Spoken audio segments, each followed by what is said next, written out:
बीते दिनों हमने कोविड-19 के इलाज में इस्तेमाल होने वाली नई दवा डेक्सामेथासोन के बारे में बताया था।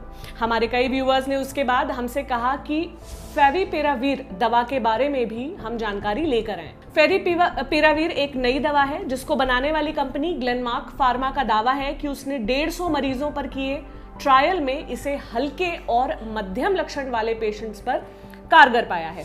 हालांकि इसकी पुष्टि किसी सरकारी एजेंसी ने नहीं की है, लेकिन कोरोना के बढ़ते मरीजों के दबाव के चलते DCGI यानी drug controller general of India ने इसके इस्तेमाल को लेकर आनन फानन में अनुमति दे दी है।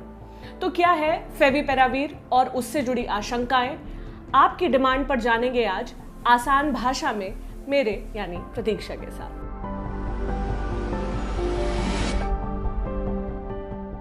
हमने आपको पहले भी बताया था कि हर दवा का ट्रायल होता है इस्तेमाल में लाने के पहले। ग्लेनमार्क कंपनी ने फेविपिरावीर के क्लिनिकल ट्रायल्स मई 2020 में किए थे, जिसमें यह दवा कोविड-19 के 150 वैसे मरीजों को दी गई थी जिन्हें हल्के से मीडियम इन्फेक्शन हुआ था।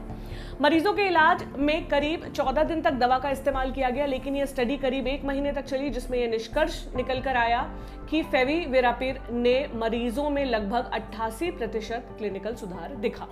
हालांकि स्टडी को अब तक विशेषज्ञों द्वारा समीक्षा के लिए यानी पीयर रिव्यू किसी भी जर्नल में प्रकाशित नहीं किया गया है। अक्सर जब कोई नई दवा आती है तो उसे इन दवाओं पर काम कर रहे दूसरे वैज्ञानिक भी अपनी कसौटी पर कसते हैं, लेकिन इसके साथ ऐसा नहीं हुआ है। फिलहाल कंपनी इस दवा को फेबीफ्लू ब्रांड के नाम से बाजार में अगले महीने तक उतारेगी। क्या यह दवा सिर्फ कोरोना के इलाज के लिए बनी है? फेविपिरावीर एक एंटीवायरल दवा है जिसे जापान में इन्फ्लुएंजा यानी फ्लू के इलाज के लिए साल 2014 में लाइसेंस दिया गया था। फ्लू के लिए दवा की खुराक पहले दिन 1600 mg है और उसके बाद दूसरे से 5वें दिन तक 600 mg। हालांकि कोविड-19 के इलाज के लिए ग्लेनमार्क की स्टडी का सुझाव है कि पहले दिन में 2 बार इस दवा का 1800 mg का डोज दिया जाए और उसके बाद अगले 14 दिन तक 800 mg रोजाना 2 बार। इस दवा की कीमत कितनी है और ये कितने मरीजों को उपलब्ध होगी? इसकी कीमत 103 रुपए प्रति टैबलेट होगी। ग्लेनमार्क फार्मास्यूटिकल्स ने जानकारी देते हुए कहा है कि ये दवा 200 mg के टैबलेट में उपलब्ध होगी। इसके 34 टैबलेट के पत्ते की कीमत 3500 रुपए होगी। कंपनी ने कहा कि प्रति मरीज कम से कम 2 पत्ते की जरूरत के हिसाब से पहले महीने में ही वह 82,500 मरीजों के लिए फेबीफ्लू उपलब्ध करा पाएगी। फेविपिरावीर दवा कैसे काम करती है? दावा है कि ये कोविड-19 के लिए जिम्मेदार कोरोना वायरस के जेनेटिक मटेरियल RNA से जुड़कर उसे कमजोर करने का काम करती है।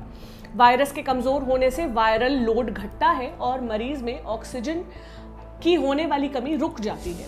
कोरोना का वायरस एक और वायरस बेस्ड बीमारी SARS-CoV-2 से मिलता जुलता है। इस समानता के चलते ही ऐसा अनुमान लगाया जा रहा है कि फेविपिरावीर कोरोना के लिए जिम्मेदार वायरस के खिलाफ भी असरदार साबित हो सकती है। कुछ एक्सपर्ट्स का मानना है कि फेविपिरावीर वायरल लोड को कम कर देगी, जिससे फेफड़ों की स्थिति में सुधार होने लगेगा। लेकिन क्या दवा को लाने की ये जल्दबाजी ठीक है? दवाओं के आने से उम्मीदें तो बढ़ती हैं, लेकिन दवा बनाने की जल्दबाजी को लेकर कई एक्सपर्ट सवाल भी उठा रहे हैं।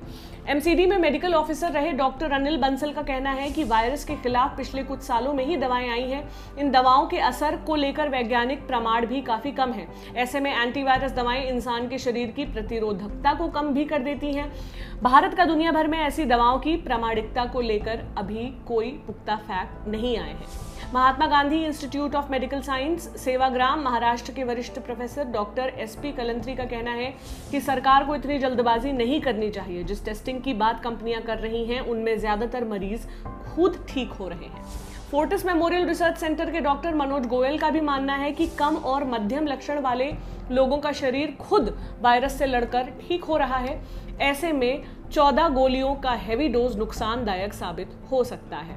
दवा बनाने वाली कंपनी क्या कह रही है? ग्लेनमार्क कंपनी ने साफ तौर पर कहा, जो लोग किडनी या फिर लिवर की किसी गंभीर बीमारी से पीड़ित हो उन्हें फेविपिरावीर दवा नहीं दी जा सकती।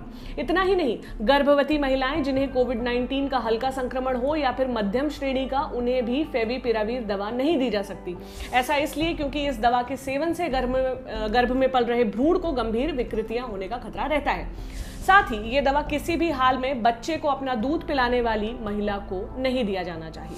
हाइड्रोक्सी क्लोरोक्विन, रेमडेसिविर, डेक्सामेथासोन के बाद अब फेविपिराविर पर चर्चा गर्म है। अब ये दवा कारगर होगी या एक ऐसा तुक्का बनकर रह जाएगी जो फेल हो गया, ये तो आने वाला टाइम ही बताएगा। कोरोना वायरस से जुड़ी अपडेट्स के लिए देखते रहें लल्लन टॉप। कोई फीडबैक देना चाहते हैं या कोई विषय समझना चाहते हैं तो मुझे मेल करें thelallantopp@gmail.com पर। ये जानकारी आपके लिए लेकर आए थे अमित मिश्रा। मेरा नाम प्रतीक्षा है। शुक्रिया।